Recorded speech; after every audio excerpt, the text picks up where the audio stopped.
Magandang araw mga online kapitbahay, happy Sunday. Ngayon pala ay gagawa tayo ng hot cake.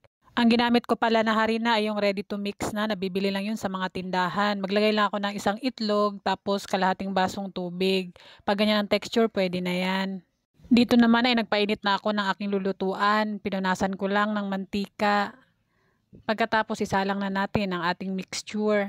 Huwag lang natin pagkapunuin para naman hindi siya aapaw kasi aalsa pa yan. Pag makita nyo medyo pumutok-putok na yung bula sa ibabaw, baliktarin nyo na para naman hindi masunog kaagad. Tapos pagluto na, hanguin na natin. Mahinang-mahina lang ang apoy dyan ha, para naman hindi masunog ang ating niluluto.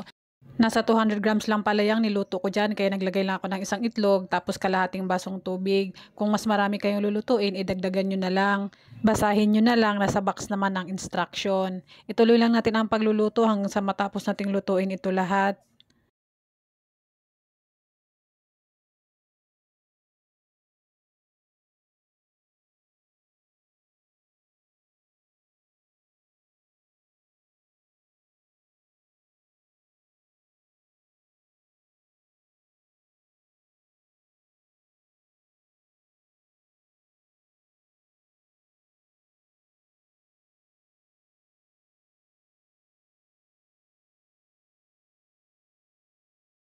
Ayan, luto na ang ating hot cake. Pwede nyo yung pahiran ng margarine, tapos patakan nyo ng asukal.